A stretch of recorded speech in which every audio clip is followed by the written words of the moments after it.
الحمد لله نحمده ونستعينه ونستغفره ونعوذ بالله من شرور أنفسنا ومن سيئات أعمالنا من يهد الله فلا مضل له ومن يضلل فلن تجد له وليا مرشدا وأشهد أن لا إله إلا الله وأن محمدا عبده ورسوله أما بعد فقد قال الله تعالى في كلامه المجيد أعوذ بالله من الشيطان الرجيم بسم الله الرحمن الرحيم يا أيها الذين آمنوا ادخلوا في السلم كافة ولا تتبعوا خطوات الشيطان إنه لكم عدو مبين قال النبي صلى الله عليه وسلم المسلم من سلم المسلمون من لسانه ويده أو كما قال النبي عليه الصلاة والسلام شكرا مهرباني করে দুরূদ শরীফ পড়ুন اللهم صل على محمد وعلى آل محمد كما صليت على إبراهيم وعلى آل إبراهيم إنك حميد مجيد اللهم بارك على محمد وعلى آل محمد كما باركت على إبراهيم وعلى آل إبراهيم إنك حميد مجيد اللهم صل وسلم وبارك عليه ঘাগড়া এলাকাবাসীর উদ্যোগে আয়োজিত ঘাগড়া ডেভেলপমেন্ট অ্যাসোসিয়েশনের সার্বিক ব্যবস্থাপনায় অনুষ্ঠিত আজকের এই দ্বিতীয় বার্ষিক চমৎকার তাফসীরুল কোরআন মাহফিলের মুআজ্জাজ মুকাররম সম্মানিত সভাপতি মহতারাম মাওলানা কুতুবউদ্দিন সাহেব, সহসভাপতি মহতারাম মাওলানা শিববির আহমদ সুবহানী হাফিজাহুল্লাহ। আল্লাহ তাআলা হুজুরদের নেক হায়াত দারাজ করুন। আজকের মাহফিলের সম্মানিত আলোচক মহতারাম মাওলানা মুফতি মাসুম বিল্লাহ আরেফি সাহেব সহ অন্যান্য সম্মানিত আলোচকবৃন্দ, জনাব বদরুল ইসলাম বকুল সাহেব, সহুল আহমদ সুবহানী সাহেব সহ মাহফিল কমিটির সম্মানিত দায়িত্বশীল বৃন্দ, মহতারাম শাহ আলম খোকন সাহেব সহ মাহফিল কমিটির সম্মানিত আয়োজক ভাইয়েরা, উপস্থিত মহতারাম উলামায়ে কেরাম, ইসলাম প্রিয় তাওহীদি জনতা, পর্দার অন্তরালের সতী সাধবী, সম্মানিতা মা ও বোনেরা, প্রিয় দিনী ভাইয়েরা, আপনারা কেমন আছেন? আলহামদুলিল্লাহ, মাশাআল্লাহ। আল্লাহ তাআলা আমাদের সকলকে ভালো রাখুন, সুস্থ রাখুন, যতদিন আল্লাহ বাঁচিয়ে রাখবেন সকলকে ঈমানের সাথে রাখুন, আমিন। আল্লাহ তাআলার বড় করুণা, মাগরিবের পরপর দুনিয়ার যাবতীয় ব্যস্ততাকে পাশে ঠেলে কোরআনের আহ্বানে, কোরআনের এই ময়দানে আল্লাহ আমাদেরকে সম্পৃক্ত হওয়ার তৌফিক দিলেন। এটা আল্লাহর বড় দয়া, তিনি আমাদেরকে কোরআনের কথা বলা এবং শোনার মতো মন দান করলেন, সুযোগ দিলেন, শারীরিক সুস্থতা দিলেন। এই জন্য আমরা শুরুতে আল্লাহ তাআলাকে শুকরিয়া জানাই, কৃতজ্ঞতা জানাই, কালিমাতু শুকর করি, আলহামদুলিল্লাহ। প্রিয় দিনী ভাইয়েরা, আমি আপনাদের সম্মুখে পবিত্র কোরআন মাজিদ থেকে সূরাতুল বাকারার 208 নম্বর আয়াতে কারিমা তিলাওয়াত করেছি। প্রিয় নবীজি মুহাম্মদ সাল্লাল্লাহু আলাইহি ওয়াসাল্লামের পবিত্র মুখ অনুসৃত একখানা ছোট্ট হাদিসে নববী পাঠ করেছি। আল্লাহ তাআলা তৌফিক দান করলে এখান থেকে কিছু কথা বলবো ইনশাআল্লাহ। আল্লাহ তাআলা বলছেন সূরা আল বাকারার 208 নম্বর আয়াত, ইয়া আইয়ুহাল্লাযীনা আমানু, ওহে ঈমানদারেরা, তোমরা যারা ঈমান এনেছো, উদখুলু ফিস-সিলমি কাফা, তোমরা ইসলামে পরিপূর্ণরূপে প্রবেশ করো। ঈমানদার মুখাতাব, যাদেরকে ডাক দিলেন তারা শুধু মুমিন, যারা মুমিন নয় তাদেরকে আল্লাহ তাআলা আয়াতে আহ্বান করেন নাই, তারা আজকের শ্রোতা নয়। যত মুমিন তারা সকলে শ্রোতা। আল্লাহ মুমিন বলে ডাক দিলে ঈমানওয়ালারা ডাকে সাড়া দেওয়ার দরকার আছে না নাই? আল্লাহর ডাকে সাড়া দেয়া নফল না ফরজ? অবশ্যই ফরজ। কারণ তিনি ডাকলে যদি সাড়া না দেয় তার ডাকের সাথে বেয়াদবি হয়, আল্লাহর সাথে বেয়াদবি করা হারাম। আল্লাহ ডাকলেন, সাড়া কেমনে দেবেন? সাড়া দেওয়ার নিয়ম হলো মনোযোগ দিয়ে শ্রবণ করা এবং আল্লাহর কথাগুলো, কোরআন আল্লাহর কালাম। যখন কোথাও কোরআন থেকে তেলাওয়াত হবে, কোরআন পড়া হবে, কোরআন থেকে বলা হবে, আল্লাহ বলে আমার কালামগুলো মনোযোগ দিয়ে শোনো এবং চুপ করে থাকো, লাআল্লাকুম তুরহামুন, আশা করা যায় তোমরা মনোযোগ দিয়ে শুনলে, চুপ করে থাকলে রহমত নাজিল শুরু হয়ে যাবে। কোরআন হেদায়েতের একমাত্র কিতাব। যদি শ্রদ্ধার সাথে ভালোবাসা নিয়ে কোরআনের কাছে আপনি যান, কোরআন শোনেন, তাহলে আল্লাহ তাআলা কোরআনের মাঝে হেদায়েত রাখছে। কোরআনের ওসিলা হেদায়েত পাওয়ার সম্ভাবনা আছে।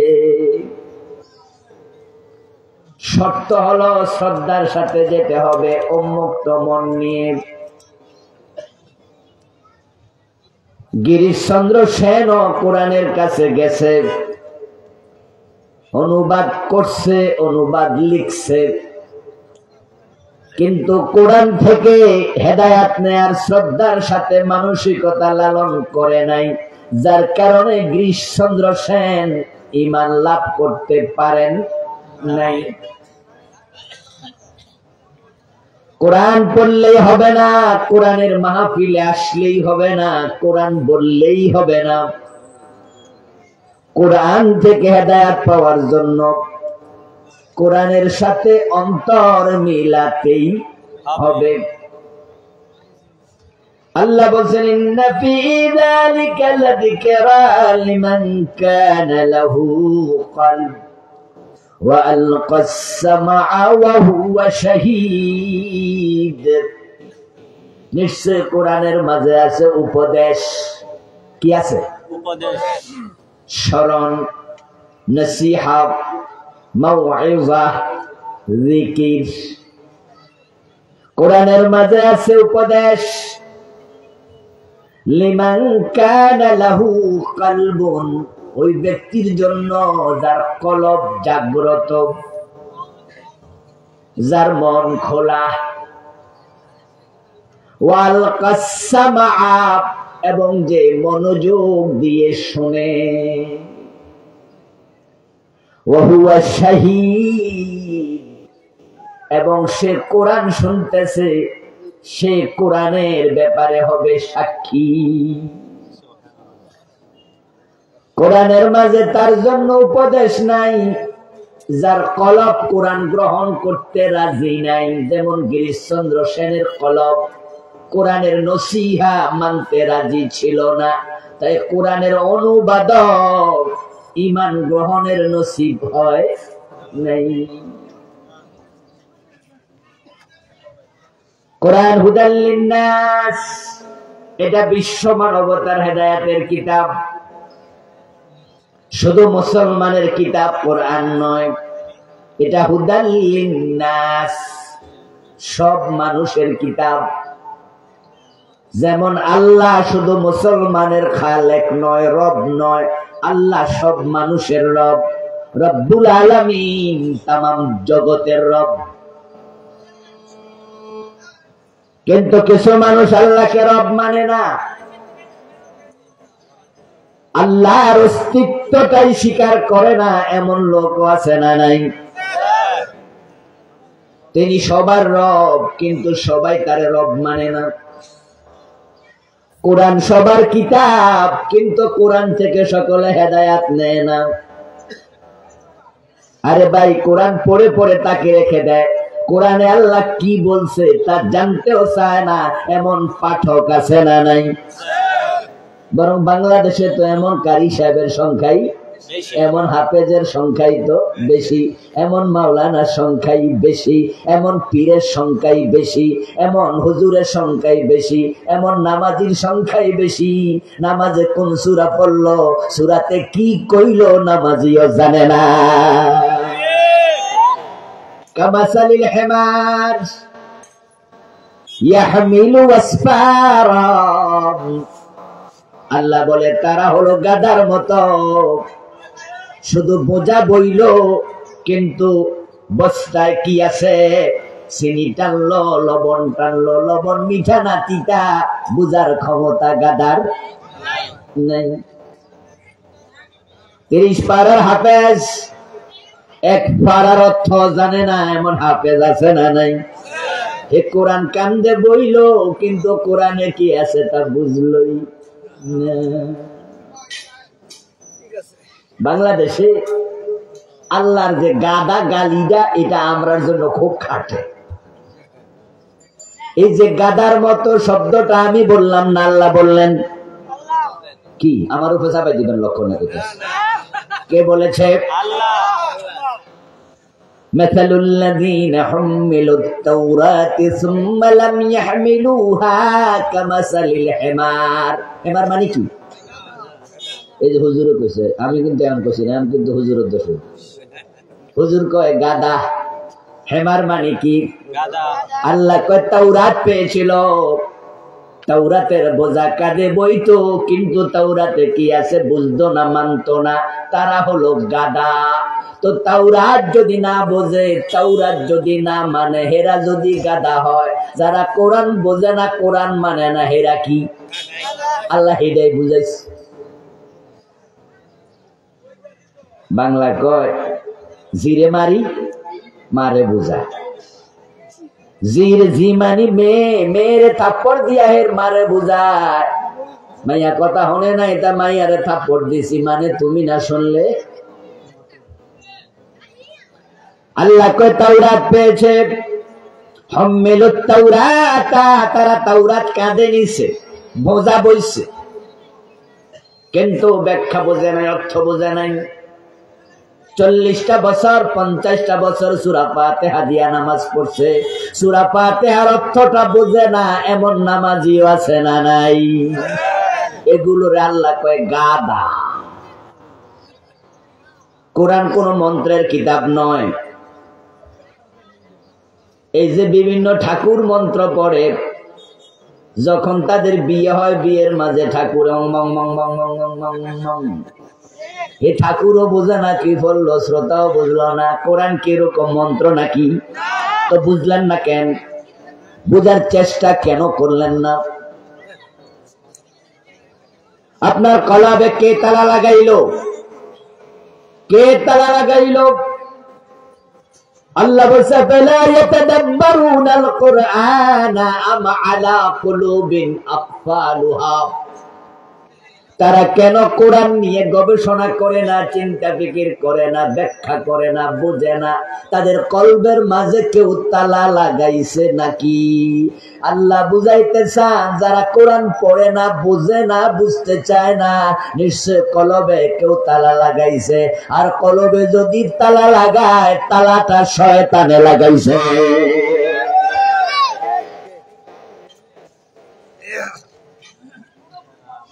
এখন কোরআন থেকে হেদায়েত নিতে চাইলে খোলা মন নিয়ে বসুন। কোরআনের কথা, আল্লাহর কথা যদি আপনার চিন্তার বিরোধী হয়, চিন্তাটা বাদ দেন।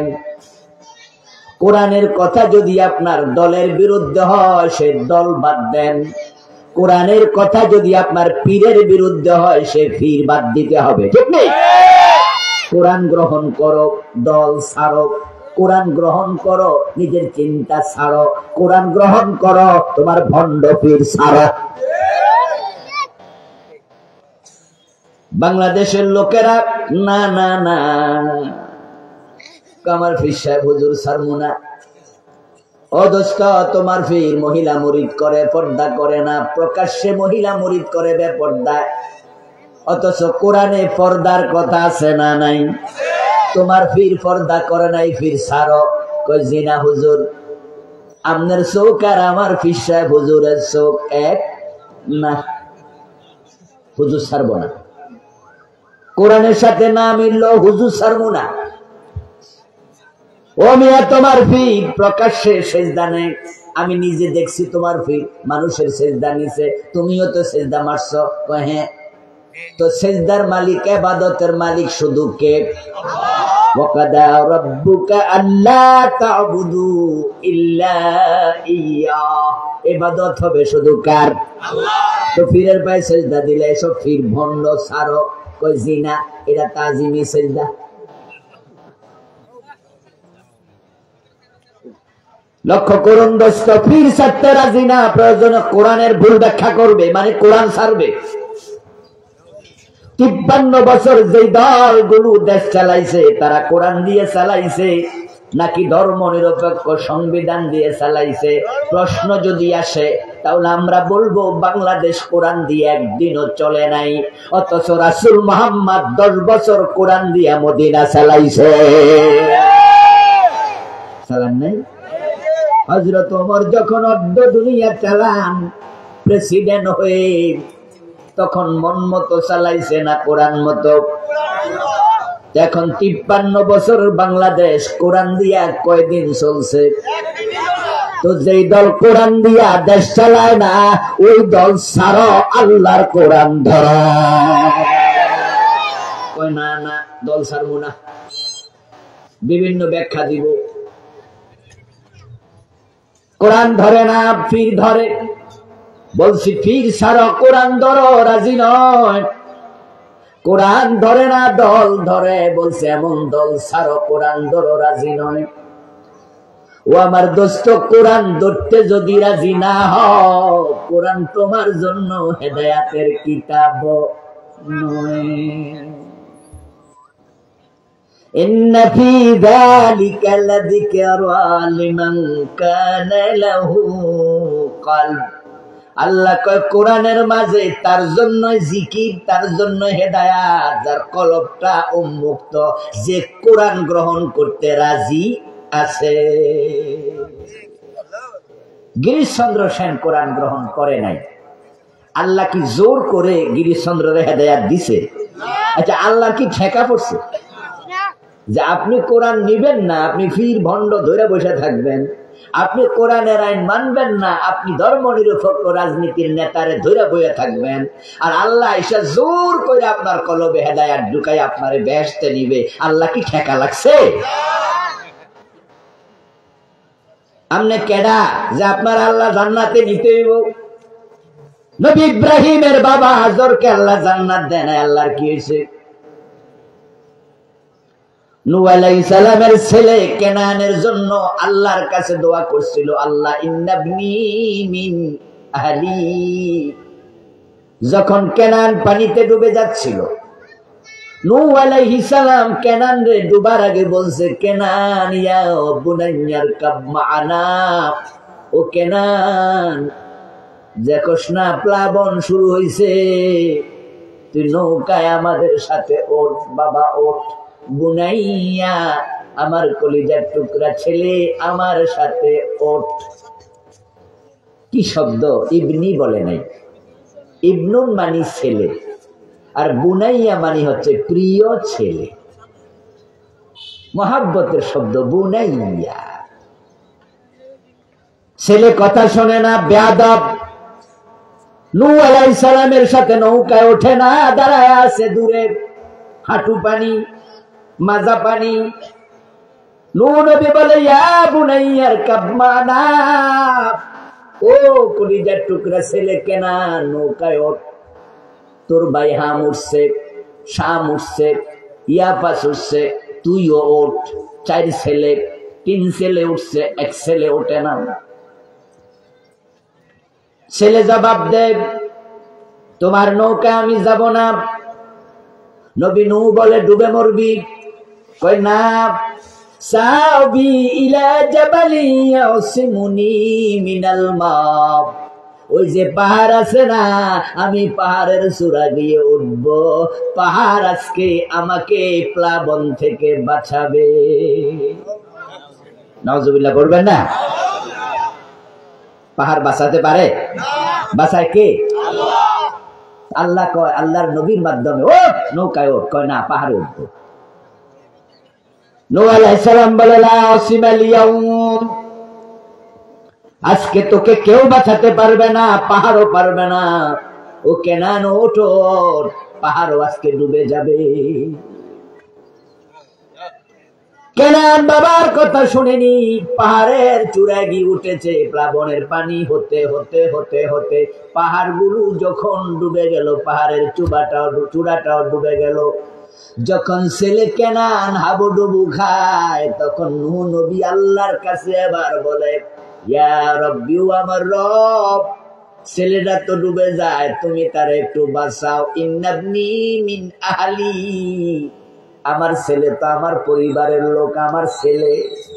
আল্লাহ নূহ নবীরে দমক দিয়া কয়, নূহ লাইসা মিন আহলিকা, তোমার পরিবারের সাথে কেনানের কোনো সম্পর্ক নাই, ডুবে যাক।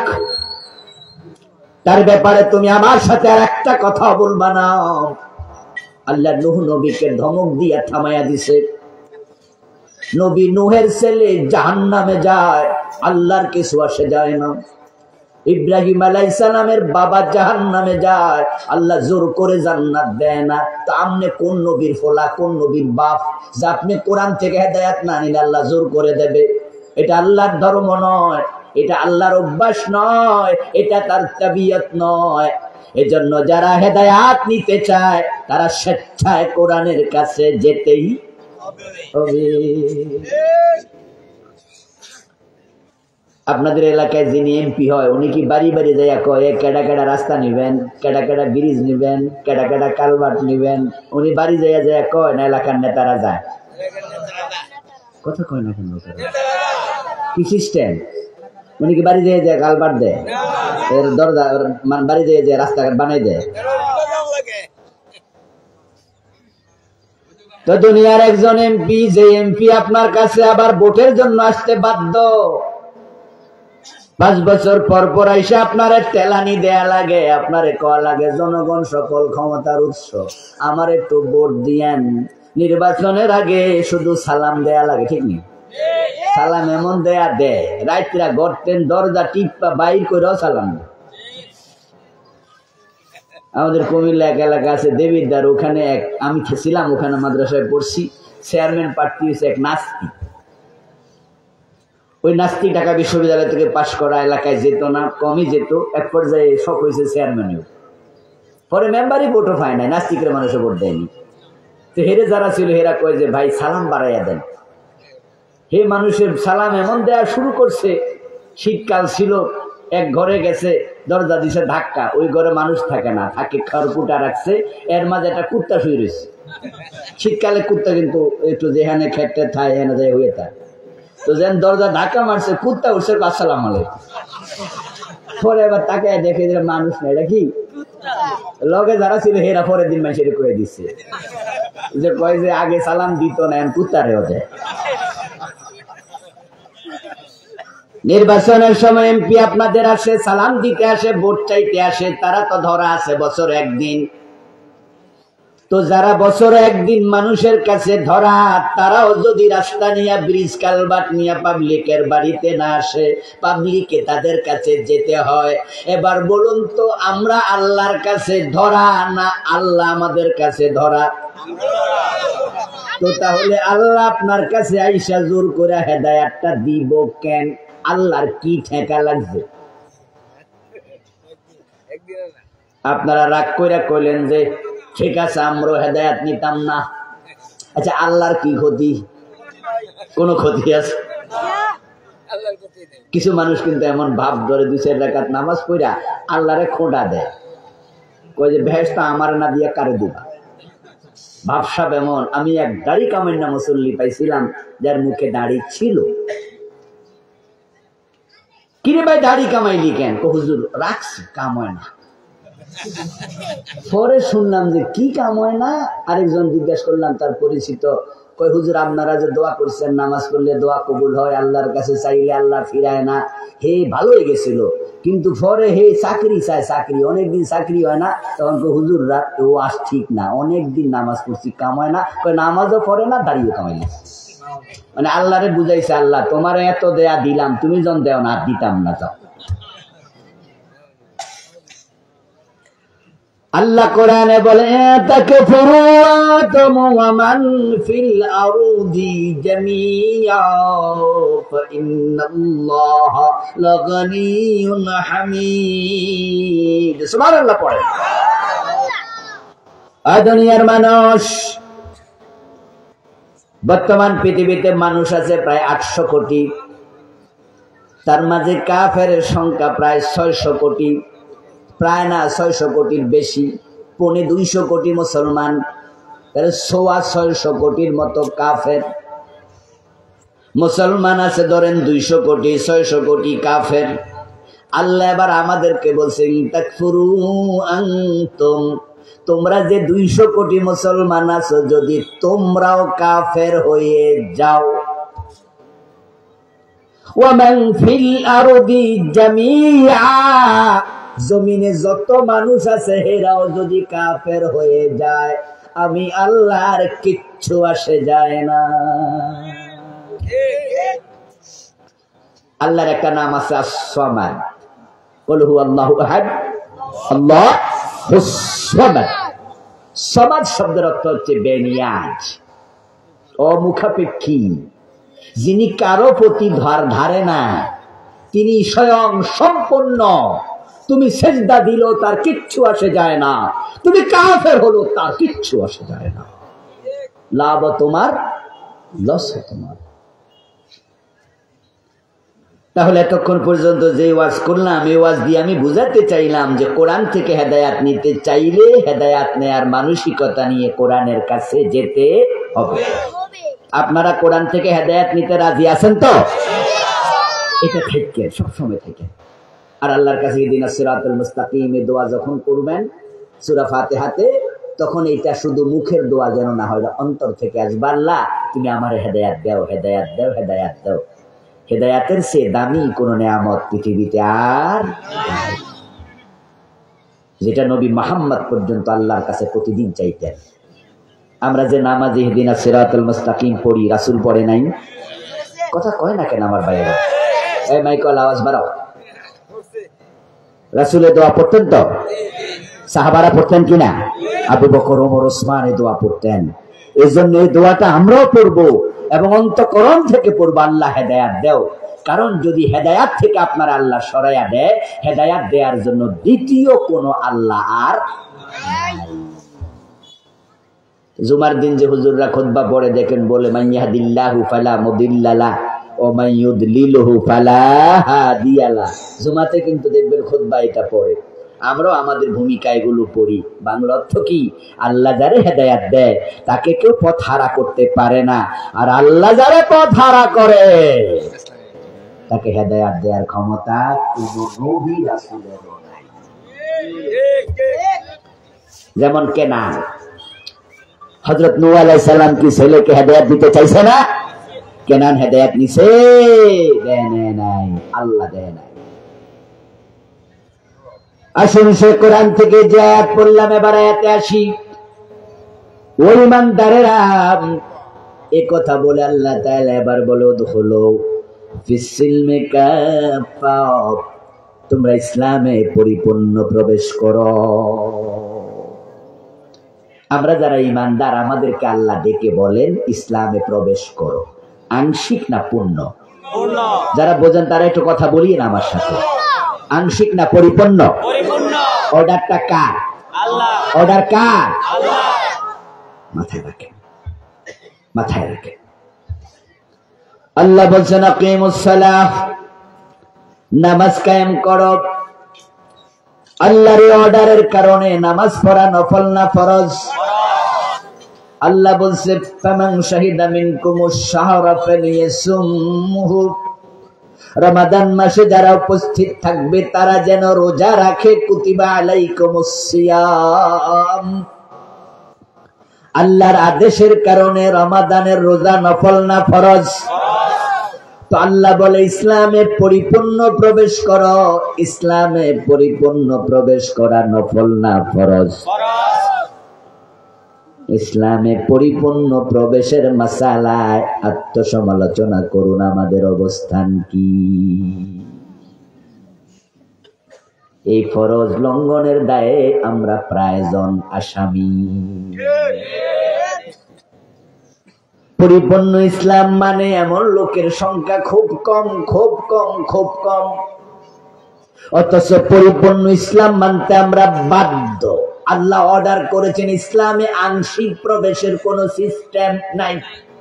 ঢুকলে পুরা ঢোকো, না হয় বের হও। আপনি হয়তো ঢুকবেন, না হয় বেরিয়ে যাবেন, মাঝামাঝি কোন রাস্তা নাই।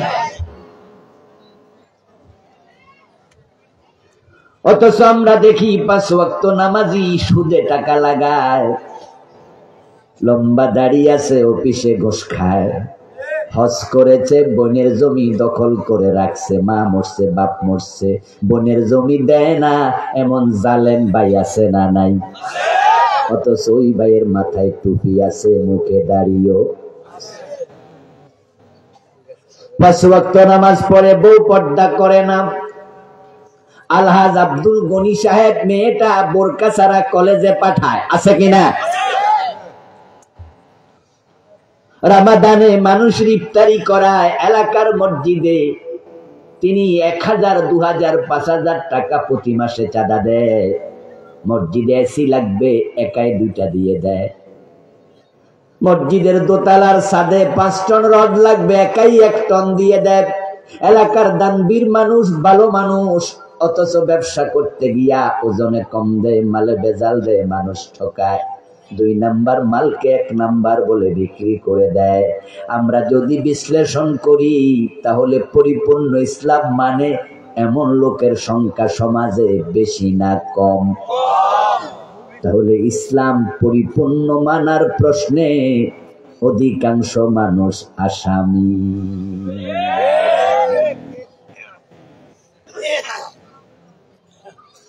এই দেশের মানুষগুলো এই মাসআলায় যে আসামি, এ নিয়ে তাদের কোনো তাওবার অনুভূতিও নাই।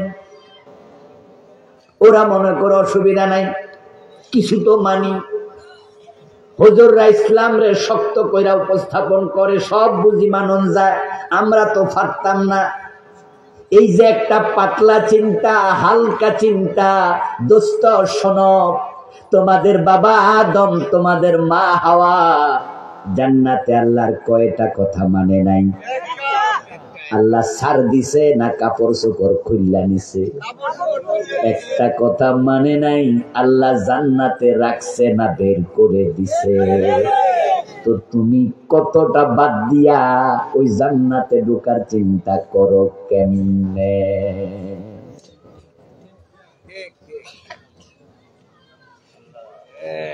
আদম আলাইহিস সালাম জান্নাতে আল্লাহর একটা মাত্র কথা শুনিনি, আর আপনি সুদ খাইতেছেন 6 মাস, 6 বছর, 10 বছর সুদে টাকা লাগাইয়া তাবলিগ জমাতে চলে যায়, চিল্লা দিত গেছে। সুদে টাকা লাগাইয়া বেড়া মক্কা শরীফে হজ করতে গেছে সুদের টাকা দিয়া, এমন আছে না নাই? দোষের টাকা দিয়া হজে গেছে। আল্লাহরে কয় লাভবাহিক, আল্লাহ কয় তাই বুঝি। লাভবাহিক অর্থ কি? আল্লাহ আমি আইছি, আল্লাহ কয় কেডারে আইছে এটা?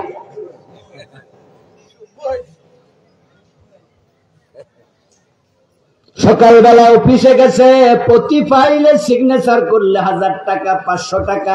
এমন কিছু অফিসার আছে ওদের ঘোষ রেট করা। সাব রেজিস্ট্রি অফিসে গেলে দেখবেন ওখানে যারা জমি দলিল করে, আপনারা খোঁজ নেবেন, জমি দলিল করতে গেলে ভেন্ডার হিসাব দেয়, বলে জমি লাগবে 2.5 লাখ টাকা দলিল করতে। তা আপনি বলবেন যে কোন কোন খাতে 2.5 লাখ, একটু লেখা দেন, লিখে দিবে জমি এত টাকা হলো দলিল ফিস, এত টাকা স্টাম্প ফিস, এত টাকা আমার খরচ, এত টাকা এই খরচ, সব মিলাইয়া 2,30,000। বাকি 20,000 টেবিল খরচ। যারা জমি টমি দলিল করছেন হেরে একটু হ্যাঁ হুয়া কইয়ে নারী, কিছু টেবিল খরচ নেয়নি? এটা হলো ঘোষ। টেবিলে খায় না টেবিলওয়ালা খায়? 10 টাকা দিছে, আচ্ছা দিল, টেবিল তো কথা কইতে পারে না, হেরে দোষ যা দেয়া দিল। আর না হে চিৎকার দিয়া কইতো আমি একটিও খাই না। এখন টেবিলওয়ালা খায়, কোন টেবিলে কত 500, 1000 অমক তমক রেট করা আছে। প্রতি সিগনেচারে কতটা সিগনেচার দিছে বেড়া, আবার হিসাবও রাখে। টাকা 2 পকেটে ঢুকায়, ঘোষের টাকা নিচ্ছে, অফিসার ঘোষ খাচ্ছে। শুধু সাব রেজিস্ট্রি অফিস না, যদি মামলা টামলা লইয়া থানায় যান, ঠেলায় পইরা বুঝবেন থানার মাটি পর্যন্ত কথা কইতে পারলে ঘোষ চাইতো।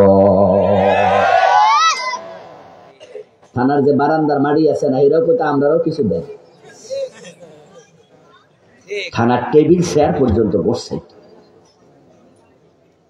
এই যে আমরা বড় বড় বিল্ডিং বানাই না, এই বিল্ডিং যেখানে ফাঁস করে, যে বড় বড় অফিস গুলো আছে, ওই অফিসের মাটিও ঘোষ খাইতো যদি কথা কইতে পারত। কোন অফিসে নাই, কোন অফিসে ঘোষ নাই। আস্তাগফিরুল্লাহ। এই যে বিদ্যুৎ অফিস আছে না, আমার বন্ধু, সেখানে যান, আপনার ফাইলে লড়বে না ঘোষ না দিলে। এই যে শিক্ষকরা আমরা বেতন পাই, মাদ্রাসার শিক্ষক, কলেজের শিক্ষক, স্কুলের শিক্ষক, যারা বেতন ছাড় দেয়, যারা ফাইল সামনে আগায়া দেয়, ও দোস্ত নিয়োগ থেকে ঘোষ শুরু, নিয়োগ থেকে ঘোষ শুরু। এটা কি হাই স্কুল? প্রাইমারি, যাক সরকারিটা আমি জানি না। এমপিওভুক্ত শিক্ষক নিয়োগ দেবেন, নিয়োগ থেকে ঘোষ শুরু। যে বেটা নিয়োগ দিতে আসবে, ও বেটারও ঘোষ দিতে, বেতন হওয়া পর্যন্ত ঘোষ। ও দোস্ত, যে ঘোষের টাকা 2 পকেটে লইয়া তারপরে ফাইল সিগনেচার করছে করছে করছে, দুপুর বেলা আজান, হাইয়া আলাস সালাহ, মুয়াজ্জিন আজান দেয়। এবার অফিসার ক্লায়েন্ট কে বলে, এই মিয়া দিলে তাড়াতাড়ি দেন, মসজিদে যাবো।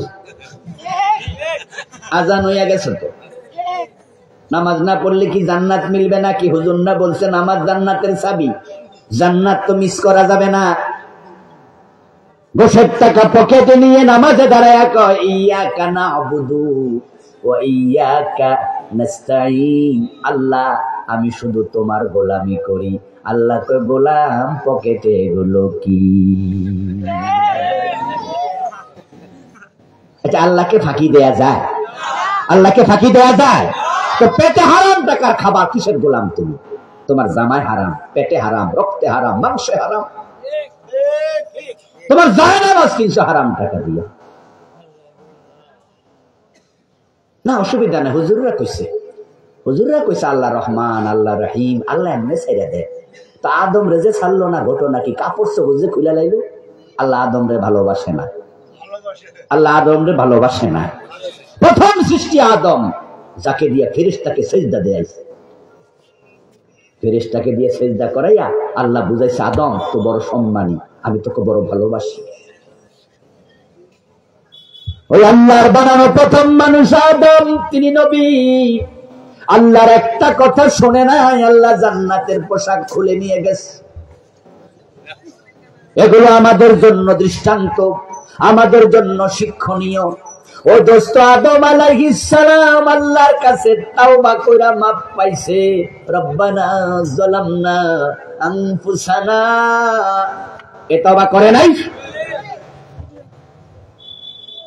যখন গায়ের জামা কাপড় খুলে পড়ে গেল, আদম আলাইহিস সালাম মনে মনে ভাবে কামডা করলাম কি? ফালাম্মা যাকাশ শাজারা বাদাত লাহুমা সাওআতুহুমা, যখনই আদম হাওয়া আলাইহিমাস সালাম মিলে গাছের ফল খেলো, সাথে সাথে জান্নাতের পোশাক খসে পড়ে গেল। আল্লাহ টেনে খুলে নিয়ে গেলেন। এখন কি গায়ে কাপড় চোপড় আছে নাকি উলঙ্গ? একটা কথা শুনে না, আল্লাহ উলঙ্গ বানিয়েছেন।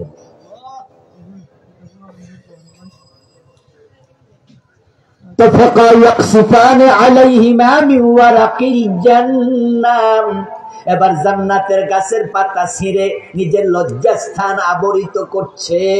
মনে মনে ভাবছে কামডা করলাম কি? এখন তো কাপড় চোপড়ও নাই, কিন্তু গুনাহ তো হয়ে গেল, অর্ডার তো লঙ্ঘন হলো। ফাসা আদামু রাব্বাহু, কোরআনে আল্লাহ কয় আদম তার রবের অবাধ্য হয়ে গেছে। কয়টা কথা শুনে নাই? একটা না শুনলে আল্লাহ কয় আমার অবাধ্য হইছে। আর আমরা ডজন ডজন বাদ দিয়া অনুগত বান্দা ভাবি কেমনে নিজেকে। আজকের মাহফিলে সুদে টাকা লাগাইছে এমন 2-4 জন আছে না নাই? ঠিক এই মুহূর্তে সুদ খাচ্ছে, আছে না? আচ্ছা, একদিনে যদি আপনি সুদ পান 1000 টাকা, মাসে 30,000 টাকা সুদ খান, তাহলে আজকের দিনে কত? 1000 না? আরে কথা বলেন না কেন ভাইয়া? মাসে 30,000 হইলে একদিনে কত?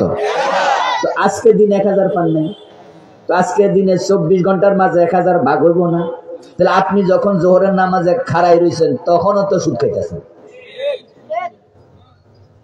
24 ঘন্টা ভাগ করলে কি নামাজের টাইমে ভাগ করবো না? এখন পড়বো না? তো যে নামাজে খাড়াইয়া সুদ খায় তার কিসের নামাজ? সুদ খাইলে তো 73 গুনাহ। সবচেয়ে ছোটটা হলো নিজের মায়ের সাথে।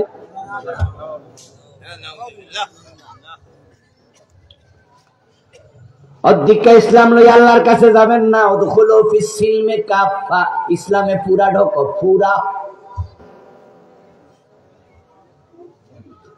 এখন আদম আলাইহিস সালাম ভাবে কি করবেন? অপরাধ তো হয়ে গেল। কম্পিউটারে দেখবেন মাঝে মাঝে, এই যে আজকের মাহফিলের পোস্টার বানাইছে, পিছনে ব্যানার বানাইছে, এই লেখাগুলা কম্পিউটারে লেখে নাই? কম্পিউটারে যারা কম্পোজ করে তাদের কাছে দাঁড়াবেন, দাঁড়ায় দেখবেন যে কম্পোজ করতে গেলে মাঝে মাঝে কিছু টিপে ভুল হয়ে যায়। লিখতে চাইছিল তলিবাস্য, হয়ে গেছে দন্তস্য। এখন বেডা তলিবাস্য লিখতে যায় দন্তস্য লিখছে, ভুল হয়েছে। ভুল হওয়ার সাথে সাথে দেখবেন আরেক টিপ দিয়ে ঠিক করে লেছে। হে জানে কোনটা টিপ দিলে ভুল ঠিক হয়। এখন আদম তো ভুল করছে মাত্র কয়টা? কথা বলেন না, বলেন না, কয়টা? আচ্ছা, এর আগে কি ভুল করছিল নি? সেই জন্য আদমে জানে ওনা কেমনে টিপলে ঠিক হয়, কারণ এর আগে তো ভুলই করেন।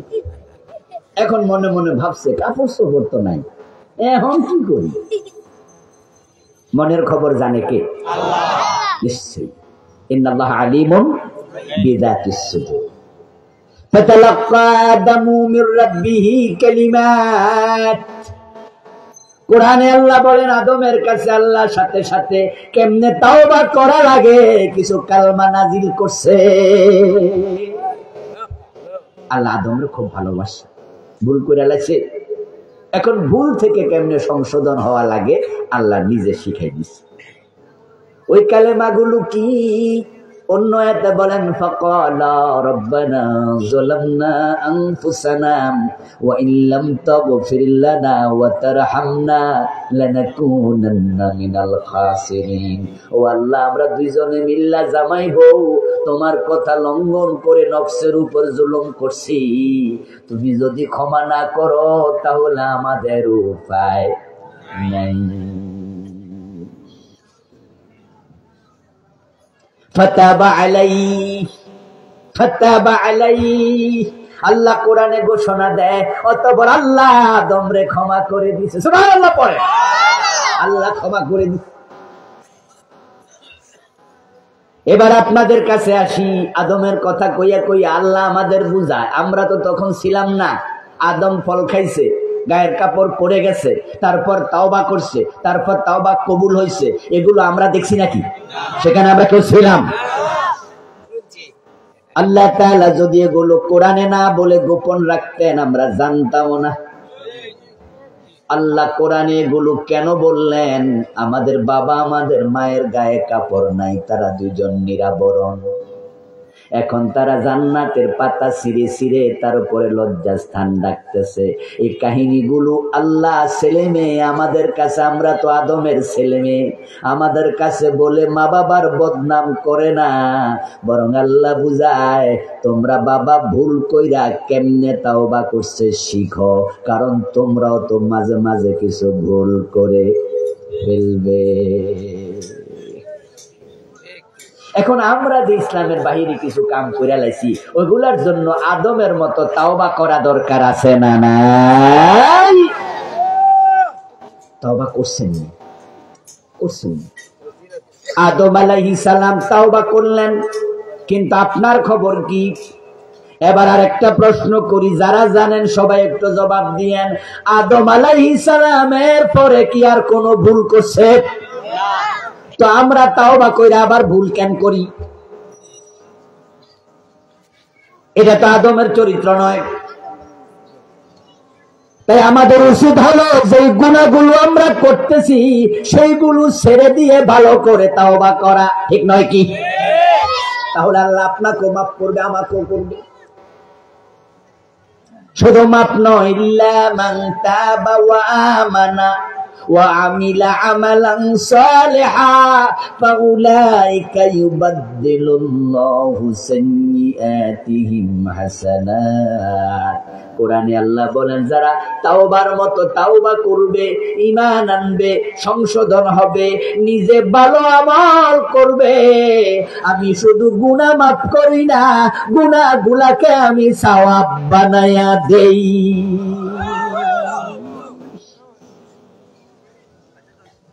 ইসলামে পরিপূর্ণ প্রবেশ করো মুসলমান। ঈমান আনছো, ঈমান আনলে কাম শেষ হয় না, ঈমান আনলে কাজ হয় শুরু। ইসলামে প্রবেশের জন্য ঈমান হলো গেট। এখন আমরা কালেমা পড়ে অনেক মুসলমানকে দেখি তারা মোটামুটি কামকর্ম শেষ করে, ঈমান আনছে দাবি করে, 5 ওয়াক্ত নামাজ 1 ওয়াক্ত পড়ে না, এমন লোক আসেনি? ঈমান আনার পরে সে কাম শুরু করছে না শেষ করছে? এর কাম শেষ। রমাদানে একটা রোজা রাখে না, এমন লোক এদেশে আছে কিনা? তো সেই ঈমান আনলো, মুসলমান হওয়ার জন্য ইসলামে পুরা ডুববে দূরের কথা, এ তো রোজাই রাখে না, নামাজই পড়ে না। কান খোলে শোনো মুসলমান, যে নামাজ পড়ে না সে মুসলমানের পরিচয় দেওয়ার অধিকারী তার। মান তারাকা সালাতাম মুতাআম্মিদান ফাকাদ কাফারা। হাদিসে পাওয়া যায় যে ব্যক্তি ইচ্ছা করে নামাজ ছেড়ে দেয় সে কাফের হয়ে যায়, সে কুফরি করে। সহিহ মুসলিমে এসেছে বাইনাল মারই ওয়া বাইনাল কুফরি ওয়া শিরকি তারকুস সালাত। একজন ব্যক্তি মুমিন না মুশরিক, কাফের না মুমিন, তার পার্থক্যকারী শুধু নামাজ। যার নামাজ নাই তার ঈমান নাই। রাসূলুল্লাহ সাহাবারা বেনামাজিকে মুমিন ভাবতেন না, চুরি করলো কাফের বলতেন না, মদ খাইলো কাফের বলতেন না। ইন্না সাহাবা রাসূলিল্লাহি সাল্লাল্লাহু আলাইহি ওয়াসাল্লাম লা ইয়ারাউনা শাইআম মিনাল আমালি তারকুহু কুফরা গায়রাস সালাত। আব্দুল্লাহ ইবনে শাকীক আল-কাইলি প্রখ্যাত তাবী। এই এখানে আজান পরে দিয়েন যারা মসজিদ কাছে আছে, আজানটা আরো পরে দেন। কত মিনিট পরে দেবে মাহফিল কমিটি? 10 মিনিট নাকি 15 মিনিট? তাহলে 15 মিনিট পরে আজান দেন। কি আরো আধা ঘন্টা ওয়াজ শুনবেন? আচ্ছা দেখা যাক, তাহলে আজান তারা দেরিতে দেখ। হ্যাঁ, কাছে মসজিদ যিনি আছে মুয়াজ্জিন সাহেব, আপনি আজানটা একটু পরে দিন। আব্দুল্লাহ ইবনে শাকীক আল-কাইলি রাহিমাহুল্লাহ একজন প্রখ্যাত তাবী। উনি বলতেছেন রাসূলুল্লাহ সাহাবারা চুরি করলে তারা কাফের বলতো না, হাত কেটে দিত, মরে গেলে জানাজার নামাজ পড়তো।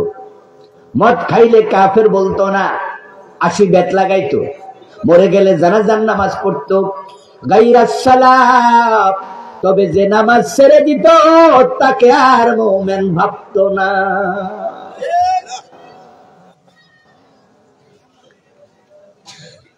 দেহের মাঝে মাথা যেমন, ইসলামের মাঝে নামাজ তেমন।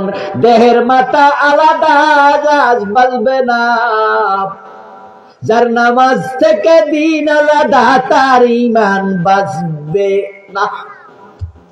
হাত আলাদা হতে পারে, রোগী বাঁচে। পা কেটে ফেলছে, রোগী বাঁচে। মহিলাদের ব্রেস্ট ক্যান্সার হয়েছে, ব্রেস্ট কেটে ফেলে দিয়েছে, রোগী বাঁচে। কিন্তু কল্লা কাটছে, রোগী শেষ। অসুস্থ মানুষ, ইসলাম কয় রোজা আপাতত লাগবে না, তুমি সুস্থ হলে রোজা রাখো। কয় হুজুর আমার বাবা তো সুস্থ আর হবে না, বয়স 90, এখন কি?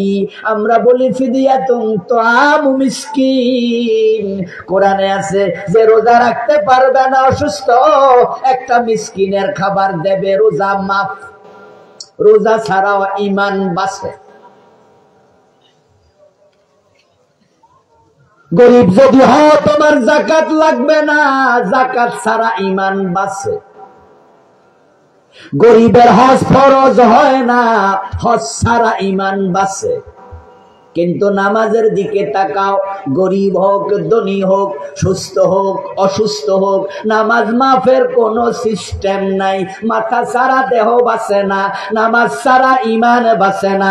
দাঁড়াইয়া পারো না বসে পড়ো, বসে পারো না শুইয়া পড়ো, শুইয়া লড়তে পারো না তুমি ইঙ্গিতে পড়ো, ওযু করতে পারো না তুমি তায়াম্মুম করো। নামাজ মাফের কোনো সিস্টেম।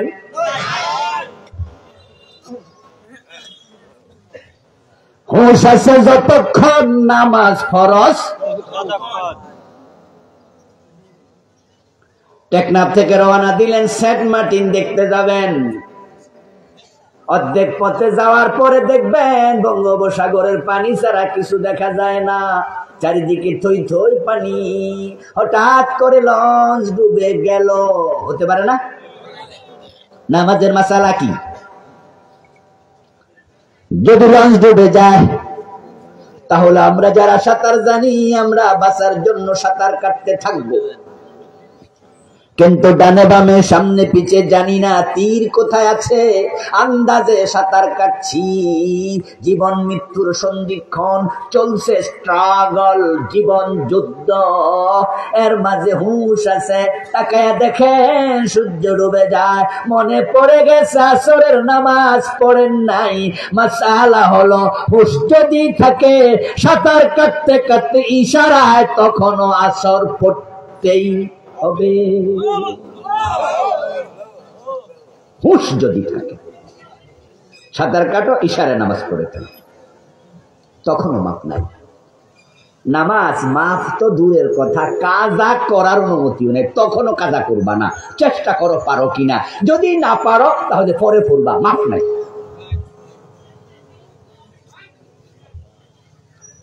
কাজা হবে শুধুমাত্র 3 কারণে, মাফের কোন সিস্টেম নাই। কথা বুঝেন না? মাফের কোন, হজ মাফ হবে গরিব, যাকাত মাফ হবে গরিব, রোজা মাফ হবে অসুস্থ। নামাজের মাফের কোন সিস্টেম ইসলামে নাই। যেমন কল্লা আলাদা করার সিস্টেম নাই।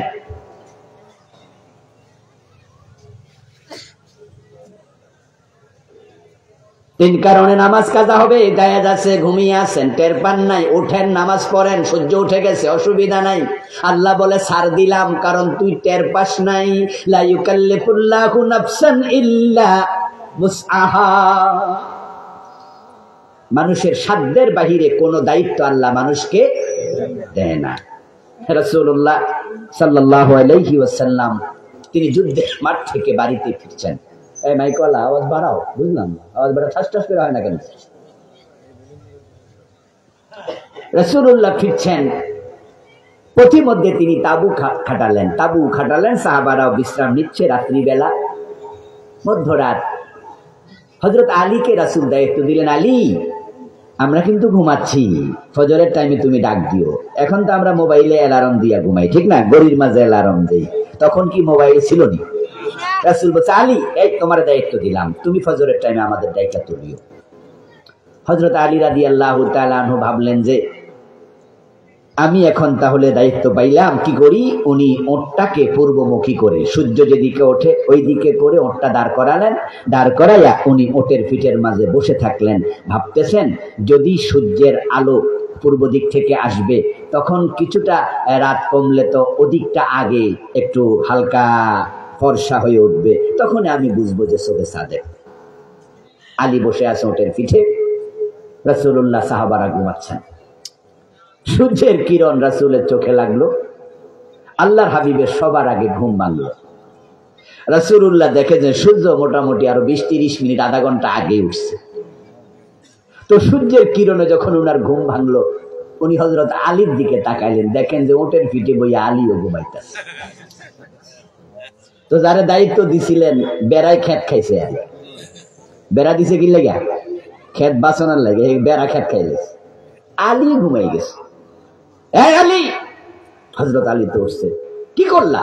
আলী বলে, হুজুর সরি, আপনি যার কাছে পরাজিত হইছেন আমিও তার কাছে। মানে ঘুমে আপনারে যেমন শোয়াই দিছে, আজকে ঘুমে আমারেও শোয়াই দিছে। হুজুর আমি তো বইছিলাম, আমি বালাল লাইয়ানি এনে ঘুমে। আল্লাহ রাসূল বললেন যে ঠিক আছে, এই উপত্যকায় আমরা ফজর পড়ব না, এখানে শয়তানের প্রভাব আছে, চলো পাশে গিয়ে পড়ি। তাহলে ঘুমাইলে মানুষ যখন নিস্তেজ হয়ে যায়, তখন তার অধিকার তার উপর আর থাকে না, তখন সে আল্লাহর জিম্মায় চলে যায়। এজন্য ঘুমিয়ে যদি নিজের অজান্তে নামাজ কাজা হয়, আল্লাহর জন্য পাকড়াও করবেন না। এটা হলো এক কারণ। তাহলে আজকে ওয়াজ শুনে এখন থেকে বেশি করে ঘুমাই থাকবেন, ঠিক না? আজাদ হুজুর কয়ে গেছে ঘুমাই না, এরকম নাকি?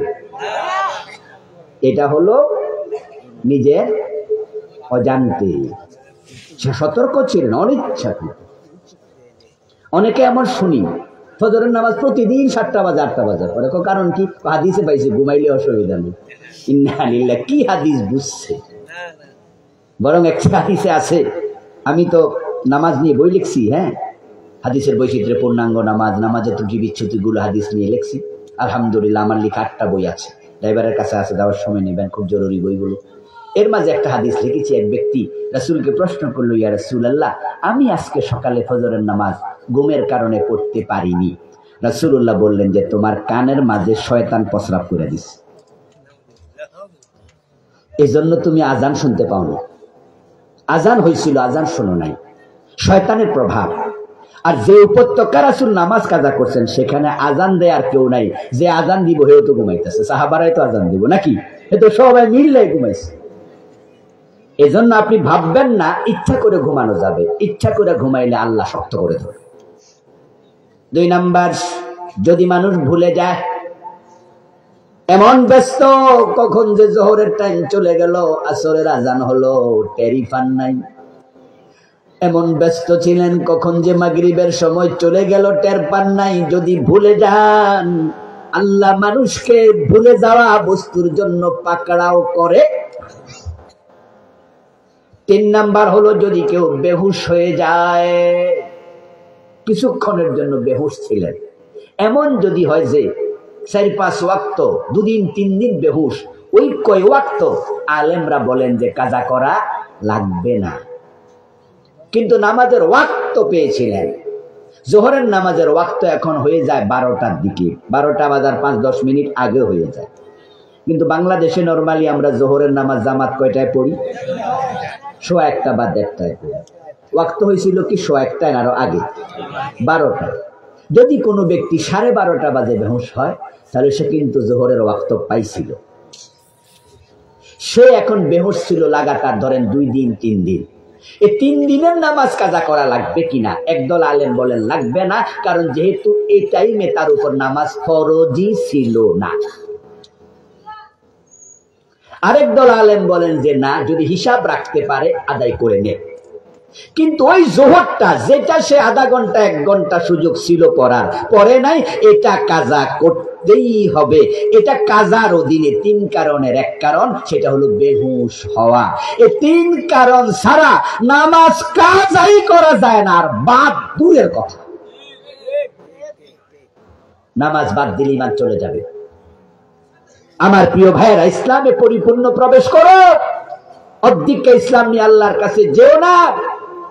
আমরা যেতে চাচ্ছি, হ্যাঁ রেডি হইছি অনেকে, নামাজ কালাম না পড়াও জান্নাতের কাঁঠাল খাবে, মুছে তল দে কষ যেন না লাগে।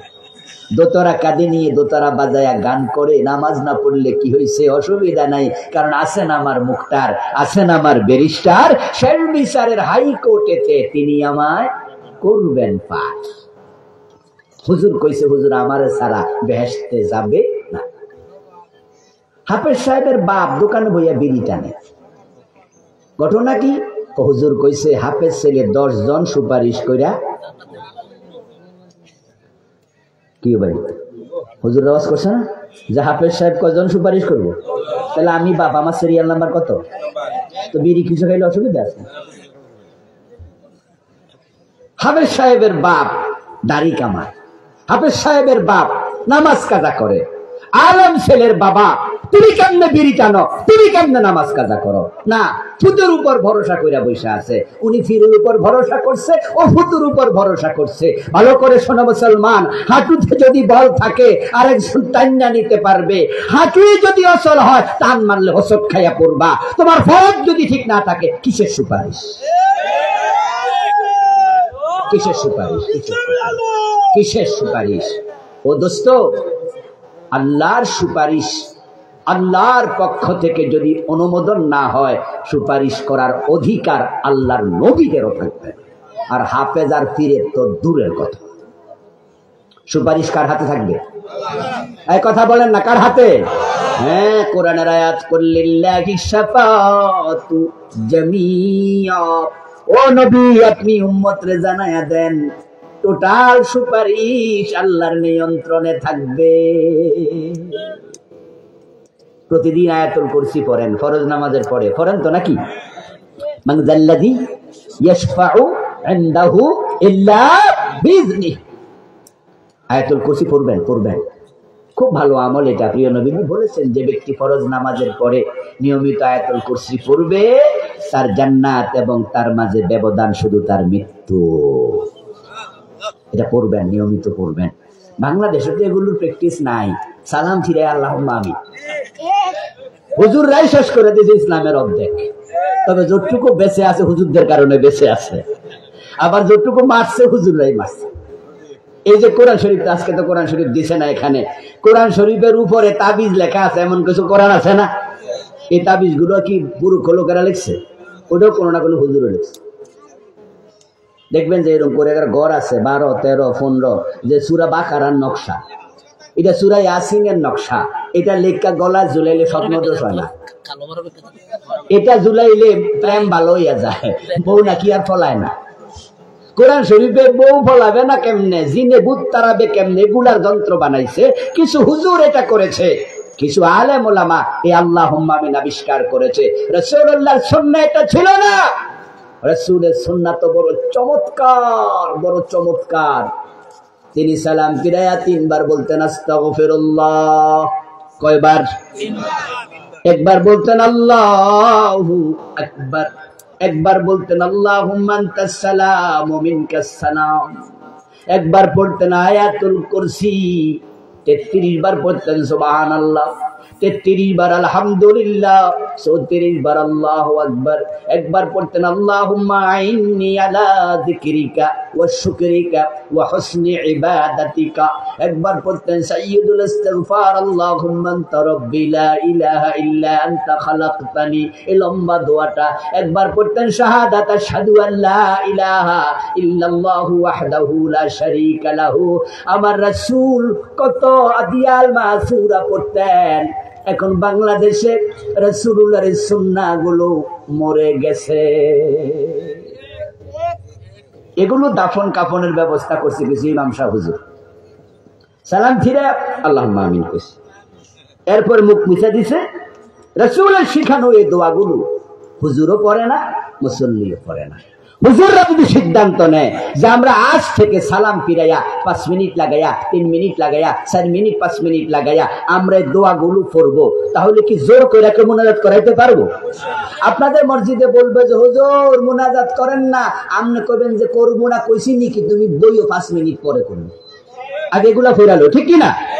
4-5 মিনিট পরে আবার আল্লাহুম্মা আমিন কোন, দেখবেন যে মুসল্লি অর্ধেক আপনার লগে নাই, সুন্নাত পড়ে এমনি বেঁচে গেল। সিস্টেম আপনি চালু করে দেন, কেন আপনি করলেন না? এখন আল্লাহুম্মা আমিন কইছে।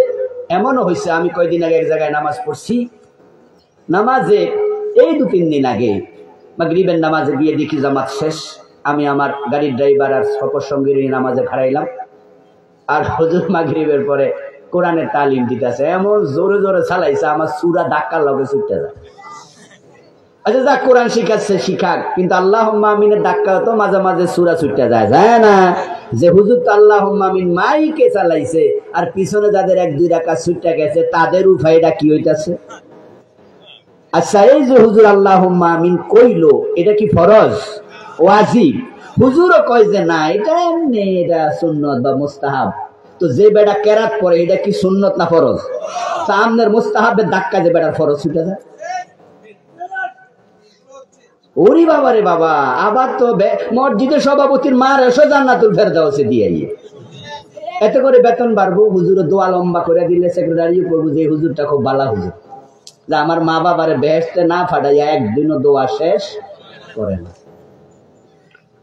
কিছু কিছু আলেম বলে হুজুর না, আমরা তো বুঝাছে, তাই আমরা কি করি, আমরা জোরে আওয়াজ করি না। মাগরিবের নামাজে সালাম ফিরাইয়া এমন মসজিদও পেয়েছি শুধুমাত্র আল্লাহুম্মা আমিন বলে 30 সেকেন্ড চুপ থেকে আবার বলে আমিন। উনি কি দোয়া করছে আমরা শুনি নাই, তা ডিস্টার্বও হয় নাই, কিন্তু আমরা শ্রোতারা হুজুর যখন আমিন কইয়া মুখ মুছলো, আমরাও কইছি আমিন। আমিন শব্দের অর্থ হলো আল্লাহ কবুল করো। তো আল্লাহ জিগায় উনি কি কইছে, তুই হুনসতনি কোনটা কবুল করতাম? এই যে হুজুর কইলো আমিন, তো হুজুর তো বুঝে শুনে কইছে, যা কইছে তা আমিন, কিন্তু আমরা যারা শ্রোতা আমরাও তো কইছি হ্যাঁ আল্লাহ কবুল করেন। তো আল্লাহ কই কোনটা, তুই হুনসতনি, হে কি কইছে? কয় না, অতি বিশ্বাসে কইছি হুজুর যা কইছে হিদাই কবুল করেন যান। এখন হুজুর যদি এমন দোয়া মারে যে দোয়া সভাপতির বিরুদ্ধে, এই সভাপতির জ্বালা 2 বছর বেতন বাড়ে না, আল্লাহ তার সভাপতিগিরি ক্যান্সেল করো। হুজুর সভাপতিও কয় আমিন, এবার কি হইলো? বুঝাও আমিন না বুঝাও আমিন, চলছে গাড়ি যাত্রা বাড়ি। আমার প্রিয় ভাই বলছিলাম, মান যাল্লাযী ইয়াশফাউ ইনদাহু ইল্লা বিইযনি, আয়াতুল কুরসিতে আছে, আল্লাহর সামনে আল্লাহর অনুমতি ছাড়া সুপারিশ কে করবে? তাহলে সুপারিশ কার হাতে? ও হাফেজ সাহেবের বাবা, মাওলানার বাবা, ছেলে হাফেজ হয়ে গেল, তুমি জান্নাতি, এত সহজ না। ইসলামে পরিপূর্ণ প্রবেশ করুন। এবার প্রশ্ন হতে পারে, মাওলানা আবুল কালাম আজাদ বাশার, ইসলাম তাহলে বুঝি পুরা আমনে মাইনা লাইছেন? আমি বলি, দোস্ত রে, দিন পরিপূর্ণ মানা কঠিন বিষয়। আমার বাবা আদম যেখানে ধরা পড়ে গেল, ওখানে আমরা তো ছেলে। ইসলাম পরিপূর্ণ মানা সহজ না, কিন্তু আদম নবীর শিক্ষা হলো, যেখানে ঠেকবা সেখানে তাওবা করতে দেরি করবা না। আমরা যারা ভুল করে ফেলছি, সুদে টাকা লাগাই ফেলছি, আজকে যদি সিদ্ধান্ত নেই যে আজ থেকে আর সুদ খাবো না, আমি তাওবা করব, এ সুযোগ আছে না নাই? এটা করেন না, এটা করেন, এটা করেন। যারা ওজনে কম দিচ্ছেন, আজ থেকে সিদ্ধান্ত নেন যে না, আমি এখন থেকে আর আল্লাহর শুকরিয়া, আল্লাহর কসম, আল্লাহ তোমার কাছে সাহায্য চাই, আমার তৌফিক দাও, আমি এখন থেকে ওজনে আর কম দেব না। সম্ভব না এই সিদ্ধান্ত নেয়া? এটা নেন। যাদের কাছে বোনের জমি আছে, ভাইয়ের জমি আছে, আজকে দিয়ে দেন, সিদ্ধান্ত নেন, বোনকে ডাকেন বাড়ি যাইয়া যে বোন, তোমার জমি তুমি নিয়ে যাও, আমি আর রাখবো না। সুযোগ আছে না? আপনি সিদ্ধান্ত নেন, পারবেন তো তাওবা করেন। আল্লাহ দরবার দরজা খুলে বসে আছে, আল্লাহ অপেক্ষা করতেছে। মরুভূমির পথে চলতে গিয়ে যদি কারো ওট হারিয়ে যায়, যে ওটের পিঠের মাঝে তার পানি এবং খাবার ছিল, 100 কিলোমিটারের দূরত্বে যাত্রা ছিল, এমন জায়গায় থেমেছে যেখানে ঘর বাড়ি গাছ গাছ কিচ্ছু নাই। মরুভূমির পথে চলতে চলতে ক্লান্ত শান্ত পথিক উনার ওটটাকে একটা পাহাড়ের গুহা একটা জায়গায় দাঁড় করিয়ে দিয়েছে। দাঁড় করিয়ে তিনি এলিয়ে পড়লেন সামান্য বিশ্রামে। উঠে দেখেন যে ওটটা নাই, হেঁটে কোথাও চলে গেছে। নবীজি সাল্লাল্লাহু আলাইহি সাল্লাম বলেন, হারানো ওট যে পথিক হারিয়েছে সে জানে তার খাবার এবং পানীয় ওটের পিঠে, 100 মাইলের দূরত্ব, ঘর বাড়ি নাই, পিপাসায় মরা ছাড়া আর কোনো উপায়। নবীজি বলেন, লোকটা ওট খোঁজার জন্য পাহাড়ের চূড়ায় ওঠে, এখানে যায় ওখানে যায়, চারিদিকে তাকায় দেখে ওট কই, কিন্তু পায় না। না পাইয়া এক পর্যায়ে হতাশ হয়ে গেল, নিজের চোখে নিজের মৃত্যুকে দেখতে পাচ্ছে মনে হয়। ঠিক আগের জায়গায় এসেছে যেখানে ওটটা সে রেখেছিল, বেঁধেছিল পাথরের, পাহাড়ের পাথরের সাথে। এসে আবার বসলো, টেনশন করতে করতে আবার ঘুমাইয়া গেল, চোখ বন্ধ হয়ে গেল, ক্লান্ত দেহ। চোখ খোলার পরে সে দেখতে পায় তার হারানো ওট নিজে নিজে ফিরে এসে পাশে দাঁড়াইয়া আছে। রাসূলুল্লাহ উদাহরণ দিয়ে বলেন, ওই হারানো ওট খুঁজে পাইয়া ওই মালিক যত খুশি হয়, গুনাহগার বান্দা তাওবা করলে আল্লাহ আরো বেশি খুশি হয়। আল্লাহ আমার বান্দাটা হারাই গেছিল, আমার বান্দা আমার কাছে আবার ফিরে আসছে। এখন আপনি সুদ খাইতে খাইতে মরে যাবেন, ঘুষ খাইতে খাইতে মরে যাবেন, আপনি চুরি করতে করতে মরে যাবেন। ও দোস্ত, আপনি যদি অপরাধী অবস্থায় মরেন, আল্লাহর দোষ কি? তাওবার দরজা তো খোলা ছিল, কেন তাওবা করলেন না? আমরা অধিককে ইসলাম নিয়ে আল্লাহর কাছে যাব না, পূর্ণ মানবো। রাজি আছেন তো? ব্যক্তি জীবনে মানবো, সামাজিক জীবনে মানবো, রাষ্ট্রীয় জীবনে মানবো। আমরা নামাজ রোজা যেমন মানি, চোরের হাত কাটতে হবে, ডাকাত শুলে দিতে হবে, জেনা করলে পাথর মারতে হবে, এবং মদপান করলে 80 বেত লাগাতে হবে। আল্লাহর জমিন, আল্লাহর জমিন, আল্লাহর আইনে চালাতে হবে, সেটাও মানবো ইনশাআল্লাহ। আল্লাহ তাআলা পরিপূর্ণ ইসলামের অনুসারী হয়ে মরার তৌফিক দান করো। সবাই বলি আমিন।